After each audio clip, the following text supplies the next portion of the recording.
This channel does not promote or encourage any violence, harmful, or illegal activities. All content provided by this channel is meant for educational purpose only. দুদিন আগে হাওড়া স্টেশনে বেআইনি হকারদের উচ্ছেদ করেছে rail এবং রাজ্য সরকারের পুলিশ। এটা নিয়ে পুরো দেশ জুড়ে চলছে কি মরা কান্না। আমি এটাকে মরা কান্না কেন বলছি, যে সকল মানুষে ভিডিও বানাচ্ছে, রিলস বানাচ্ছে, বলছে যে সরকার এটা ঠিক করেনি বা এটা উচিত হয়নি। আবার কেউ কেউ বলছে বিজেপি গরিবের সরকার নয়, তারা বড়লোকের সরকার। যারা বলছেন বিজেপি গরিবের সরকার নয় বড়লোকের সরকার, তারা পুরোপুরি অ্যান্টি বিজেপি, বিজেপির অপোজিশন পার্টির। এর মাঝখানে সিপিএম আবার এসে বলছে কি গরিবদের কি হবে, গরিবরা খেতে পাবে না, সরকার এটাই চাইছে, এখন গরিব ছাড়ুন, হকার ছাড়ুন, আমাদের কী হবে, নিত্যনৈমিত্তিক কী হবে, আমরা এখন একটা জিনিস কিনতে গেলে রেট বেশি পড়বে, 10 টাকা জিনিস এখন 50 টাকা দিয়ে কিনতে হবে। আমি বলবো ট্রেনে খাবার বিক্রি না হওয়াই দরকার। ট্রেনে যখন যাত্রা করি মনে হয় ডাস্টবিনে বসে আছি, এত পরিমাণ ময়লা থাকে চিন্তার বাইরে। এই জিনিসগুলো আশা করা থাকে হকারদের থেকে, হকার জিনিসটা বিক্রি করে, তার ফলে ট্রেনটা ময়লা হয়, ওখানে বসতে ঘৃণা করে। এমন পরিস্থিতি হয়ে যায় লোকাল ট্রেন বলুন, এক্সপ্রেস ট্রেন প্রত্যেকটারই। এখন বহু লোক বলবেন রেলের দায়িত্ব পরিষ্কার করবে, রেলের সব দায়িত্ব, জনগণের কোনো দায়িত্ব নেই, যাত্রীদের কোনো দায়িত্ব নেই, সিভিক সেন্সের তো একদম মেরে বসে আছি আমরা। যারা এই রেল উচ্ছেদ নিয়ে গলা ফাটাচ্ছেন, নাটক করছেন, তারা কেউ গরিবের জন্য ভাবছেন না। তারা ভাবছেন কি করে ফুটপাতে গিয়ে 10 টাকা মালকে 3 টাকায় কিনবো, তারা গলা ফাটাচ্ছেন। এবং এই যে হাওড়া শিয়ালদা স্টেশনে যে ধরনের জিনিস বিক্রি হয়, এগুলোর কোয়ালিটি নিয়ে আমার যত সন্দেহ রয়েছে। আমি আজ অবধি হাওড়া শিয়ালদা স্টেশনে, শিয়ালদা আজ অবধি কিছু কিনে খাইনি, হাওড়া 2-1 খেতে হয়েছে, কারণ হাওড়াটা আমি বেশি যাই। ওখানে জল কিনেছি, জলের ভেতরে ভেজাল, ওপরে ঢাক্কানটা পর্যন্ত সিল কাটা। জল হাতে দিয়ে দেওয়ার পরে বলছি এটা তো আমার জল নয়, আমি আপনাকে দেইনি, কোত্থেকে আমাকে বলছেন। কিন্তু বেশি কিছু বললে সবাই তেড়ে আসবে আপনার দিকে, মারতে শুরু করবে, রাস্তা দিয়ে হাঁটতে পারবেন না। এত বড় রাস্তা থাকতো, এত বড় ফুটপাথ থাকা সত্ত্বেও সরু সংকীর্ণ রাস্তাতে হাঁটতে হবে, ওর মধ্যে আপনার পকেটমারি হওয়ার সম্ভাবনা থাকে। এবং কিছু এমন মানুষ আছে, ছোটো লোক, নরকের কীট আছে, মহিলা গেলে তাদের গায়ে হাত দেওয়ার চেষ্টা করে ওই সংকীর্ণ রাস্তার জন্য। আপনি ছুটে গিয়ে যে একটা বাস ধরবেন বা বাস থেকে নেমে ট্রেনটা ধরবেন, সেই অবকাশ থাকে না। আপনি তাড়াহুড়ো করে আসতে পারবেন না, ট্রেনটা ধরতে পারবেন না। এত বড় জায়গা থাকা সত্ত্বেও বেআইনি হকারদের জন্য চলাফেরা করতে অসুবিধা হতো। এখন যেটা হয়েছে, রেলের জায়গায় ব্যবসা করতে গেলে রেলে পারমিশন নিতে হবে। ধরুন রাস্তার পাশে আপনার একটি জমি রয়েছে, কেউ আপনার ওই জমির ওপর একটা দোকান বসালো, আপনি ছেড়ে দেবেন? আপনি ছাড়বেন?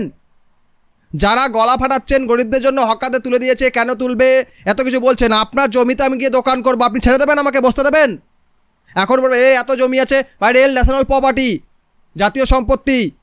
রেল তৈরি হয়েছে যা মানুষের সুবিধার জন্য, হকাররা এসে মানুষের অসুবিধা করছে। এবং এই যে হকার যারা ব্যবসা করছে, এদের মধ্যে কজন ভারতীয় সেই নিয়ে আমার সন্দেহ আছে।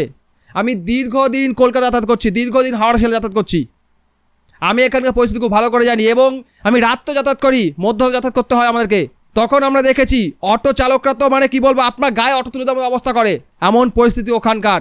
যদি আজকে এই সরকার এসে এইগুলো থেকে মানুষকে নিষ্কৃতি দেওয়ার চেষ্টা করছে, সেখানে সাধারণ মানুষদের উচিত সরকার সাপোর্ট করা।